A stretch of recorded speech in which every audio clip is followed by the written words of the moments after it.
Welcome to the video, thank you for watching.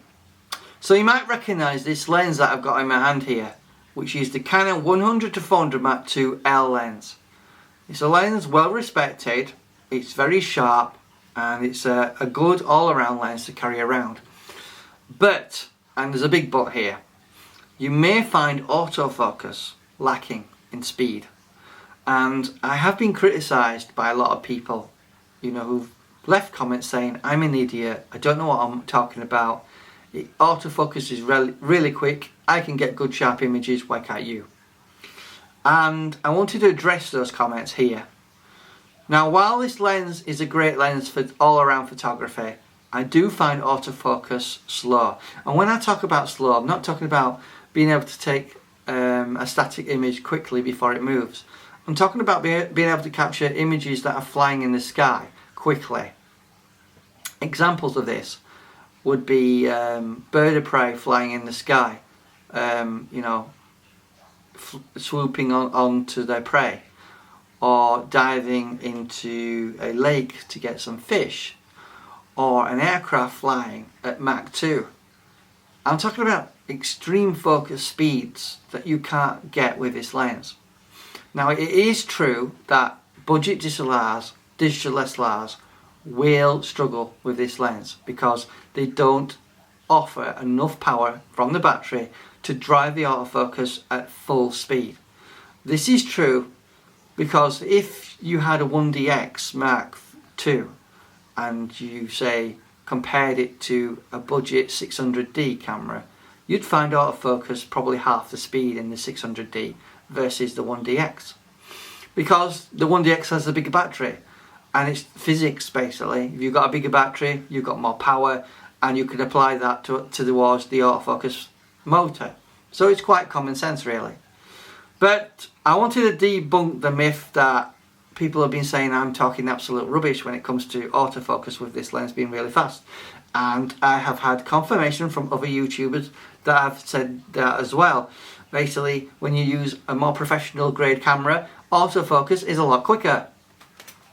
What you've got to remember is this lens is about £2,000, right?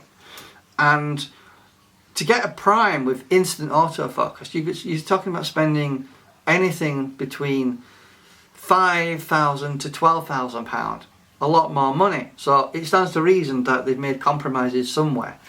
And one of those compromises, I believe, is autofocus quickness in this lens. Do not get me wrong. It's good enough for all-around use. Sports photographers probably will be okay with this. But if you're someone who's wanting instant autofocus rather than quick, sometimes good isn't good enough. Sometimes you need excellent. That's why people buy Ferraris, instead of buying, a moderately priced Porsche or something like that. They want the absolute best. And unfortunately, while this lens is fantastic, and I cannot praise it enough, it's a great lens for what it is. But what you've got to remember is, if you're a wildlife shooter or an extreme sports shooter, you may find autofocus quite slow. And what I have found is in low light situations, the autofocus does tend to hunt a little bit. But rather than just believe what I have to say on this video, I've come up with some examples for you to watch. So after this video, you'll see those examples, and then hopefully you'll agree with me that while autofocus is relatively quick in relative terms, it's not super instant, and that's my point when I reviewed it originally. And what you've got to remember is, on this lens it has a 3 meter limiter, which is not that far away. You see, it can autofocus from 0.98 centimeters to infinity, and that's a massive distance to cover for the optics and the autofocus motor on this lens.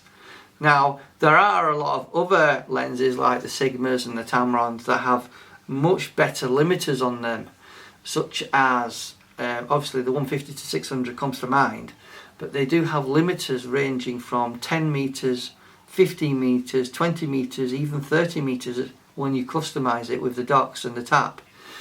where those limiters are comparable to what you would get on the Canon primes. Generally, the Canon primes have, I think the 300 has a 2.4 meter limiter. I know for a fact the 500mm prime f4 has a 10 meter limiter to infinity. So obviously it's less distance for the optics to move and acquire instant quick autofocus. So that's my point with the reviews that I've done on this lens, where I felt that the 150-600 lenses acquired focus a little bit faster than this. Not a huge amount, but a little bit. Anyway, without further ado, have a look at the examples and you make your mind up then. Don't just listen to me. Let's take a look at those examples. Right, we're just going to check the Canon 100-400 II L lens, EF mount lens, because many people have said I don't know what I'm on about, so let's have a look at the focus. So let's set the lens to 0.98 centimeters, its minimum focus, on the EOS R. So let's just have a look how quick it is. Okay, fairly quick. So let's go to infinity focus and try again. Pretty quick. I'll do that again, so we've got some consistency. 0.98 centimeters.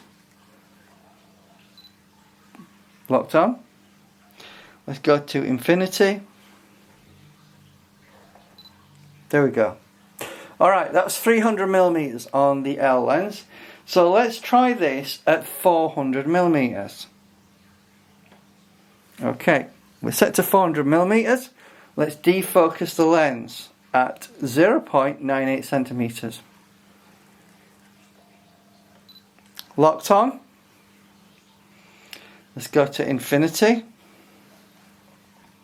and try again. Locked on.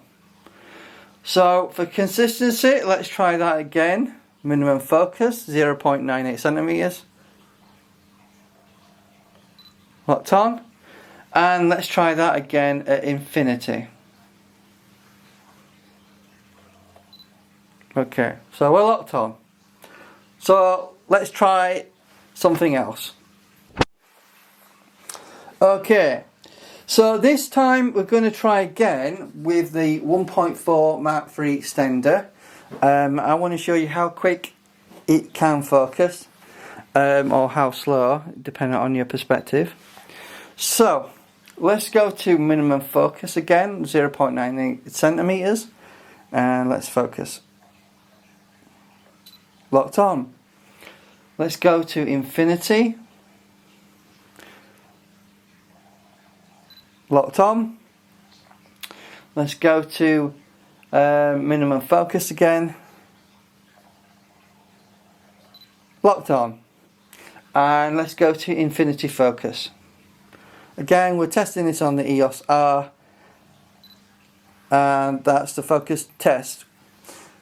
So let's try something else. Right, we've got the 2x extender here, the 2.0 extender, the Mark III on the Canon 100-400 Mark II L lens. I thought for just the fun of it, I would show you how quick autofocus is on the EOS R with this particular setup, giving us 800mm at f11. So this is comparable to the RF 800mm lens, prime lens that is.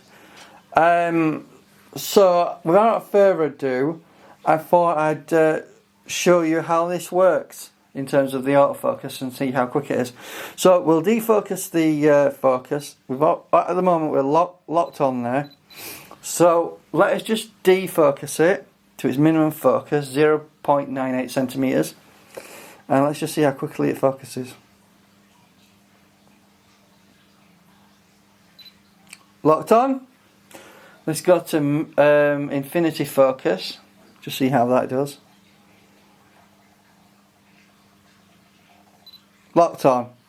So just for consistency, let's try that again. Minimum focus.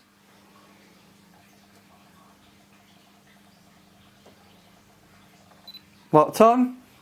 And let's do that again to infinity for consistency. Locked on, and there you go, that's the test complete.